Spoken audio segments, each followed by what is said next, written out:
Didier Van Coblert, bonjour. Bonjour. Vous publiez un nouveau roman qui a pour titre On dirait nous, avec ces deux oiseaux. C'est pas des inséparables comme dans le film d'Hitchcock, hein. C'est Presque, mais moralement et affectivement, voilà, ils le sont. je pense que ce sont deux petits perroquets. Mmh. Ils sont charmants. C'est un livre publié aux éditions Albin Michel. Je rappelle en deux mots que chacun de vos livres est un best-seller, que vous avez obtenu le prix Goncourt il y a de cela quelques années, et que vous avez une imagination absolument extraordinaire, débordante. Et on le voit dans ce nouveau livre, puisque vous mettez face à face un jeune couple et un couple plus âgé. Et l'histoire que vous allez raconter est une histoire peu ordinaire. C'est une histoire de double fascination. En fait, il y a un point commun entre ce couple de trentenaires et ce couple de seniors, comme on dit. C'est une sensualité très forte, une espèce de gentillesse, de connivence, d'intelligence affective et une vraie précarité. Ces jeunes qui se demandent aujourd'hui qu'est-ce qu'on va devenir et ces vieux qui se demandent comment on va finir. Et ces 2 vieux voisins absolument adorables vont commencer à réaliser leurs rêves, à leur rendre plein de services et plus que ça, mais en fait, il y a une contrepartie. Parce que, lui, le vieux monsieur, est un grand professeur de linguistique, spécialisé dans une langue qui n'est plus parlée que par, 1000 personnes dans le monde, le Tlingit, la langue des Indiens d'Alaska. C'est pas l'une des langues les plus connues au monde, hein. Ah ben non, mais lui, il y a consacré un dictionnaire de 2000 pages parce que c'est la langue de la femme de sa vie. Alors il faut dire que c'est vrai, Oui. que cette tribu Absolument, existe, hein. mais Euh, l'imagination que l'on me prête est parfois aussi, le fruit d'une simple attention à la réalité, avec des choses qu'on ne s'arrête pas pour regarder dans la réalité. Par exemple, les Tlingits, ces Indiens d'Alaska, qui sont un peuple extraordinaire, ont une croyance, en la réincarnation très particulière. C'est-à-dire qu'ils préparent de leur vivant leur retour sur terre en choisissant la famille d'accueil. Ils font passer des entretiens d'embauche, une espèce de casting pour le jeune couple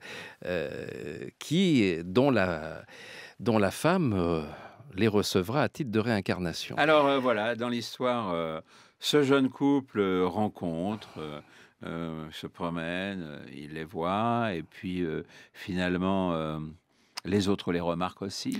Chacun dans sa tête pense que Une, une ça serait vraie, possible. une vraie amitié d'abord instinctive. Ils ont la même fantaisie, sauf que ces jeunes sont totalement étouffés, bridés par la société brutale et pragmatique qui les entoure. Et ces vieux, eux, n'ont plus personne pour recueillir leur fantaisie, leur joie, leurs rêves.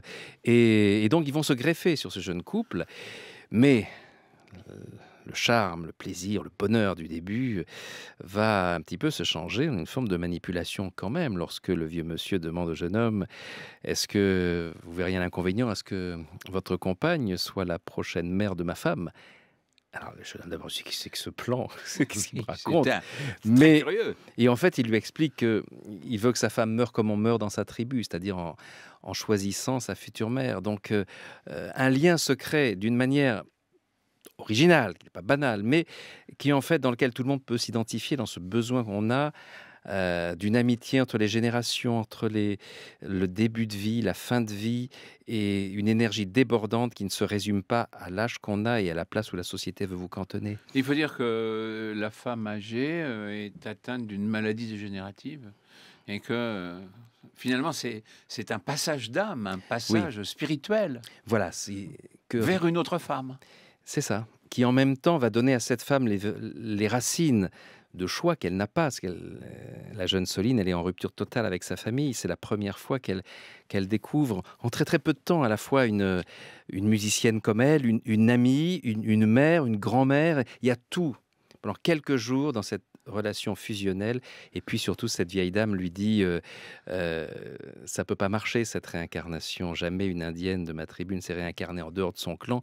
Mais je veux que mon mari y croie de manière à ce qu'il garde une raison de survivre quand je ne serai plus là. Bah oui, Et cette raison de survivre, ça sera vous, ça sera votre grossesse, ouais, puisque je suis censé être votre prochain enfant. mais c'est quelque chose qui est de l'ordre de la culture, de l'ordre de la civilisation. Oui, cette croyance en la réincarnation, à la carte, c'est-à-dire qu'on la famille qu'on choisit de son vivant pour sa prochaine incarnation, c'est le mythe fondateur de la culture de ces Indiens Tlingit. Évidemment, ça ne marche pas, ça n'a jamais marché en dehors de leur clan.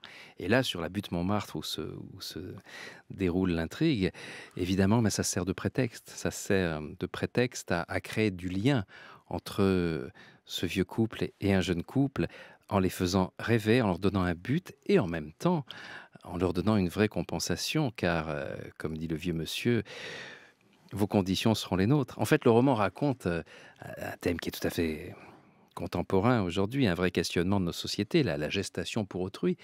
Mais là, on est dans un niveau, spirituel, mémoriel. Comment recueillir en soi la mémoire d'une personne qu'on a admirée, qu'on a aimée? Comment, continuer son chemin? Heu, mais est-ce que l'on peut faire revenir, une âme dans l'enfant qu'on porte? Ou bien est-ce que ce sont les projections que la maman va faire du souvenir de la personne qu'éventuellement elle réincarne, qui va créer une ressemblance? Voilà tout un questionnement aussi d'une jeune maman, d'une future mère que je voulais traiter.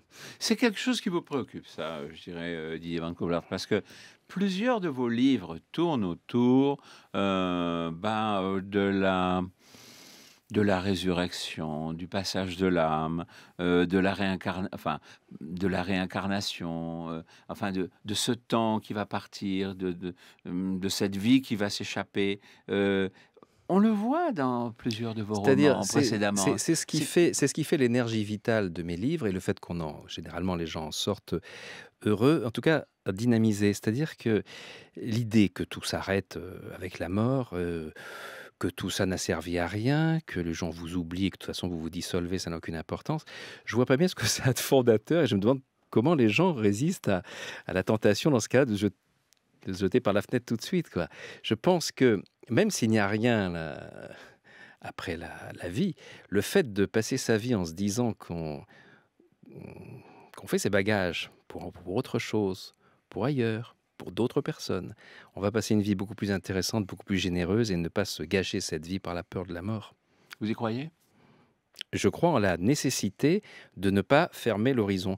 Regardez les gens autour de vous, ceux qui, comme ils sont, stériles, en colère, souvent, malheureux, ceux qui ont décidé qu'il n'y avait rien, parce que s'il y avait quelque chose, ce serait presque humiliant, comme si on était humilié par ce qui nous dépasse.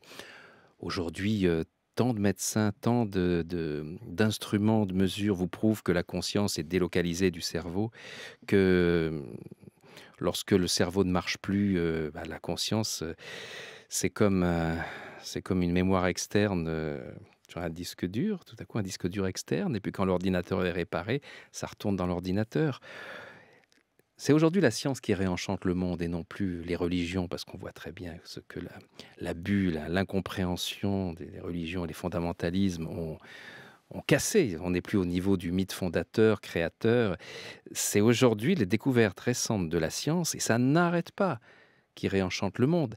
La découverte de planètes habitables, la découverte justement du fonctionnement de la conscience indépendamment du cerveau, qui est aujourd'hui une réalité médicale, puisque les sujets de thèse de doctorat en médecine portent là-dessus, et c'est comme ça que des médecins sont reçus avec les félicitations du jury.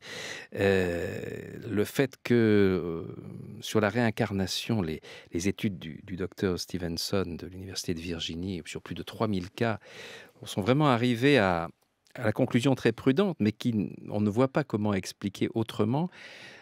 À la fois, quand un tout petit enfant, dès qu'il sait parler, se met à raconter une vie, la vie de quelqu'un d'autre, souvent très très loin. On retrouve exactement tous ces détails-là et en plus, il porte des signes distinctifs, des marques de naissance, des dépigmentations, correspondant aux blessures fatales de la personne en question. Donc là, vous avez deux éléments, un élément psychologique et un élément physique qui posent un vrai problème à ceux qui refusent l'idée de la migration des âmes.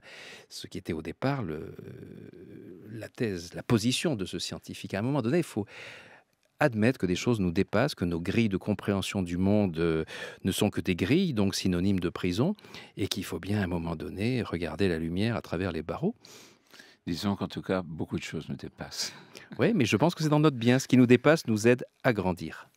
Merci infiniment Didier Van Kovlart. On dirait nous, aux éditions Albin Michel, un roman à la fois qui ouvre d'autres portes sur, et d'autres fenêtres sur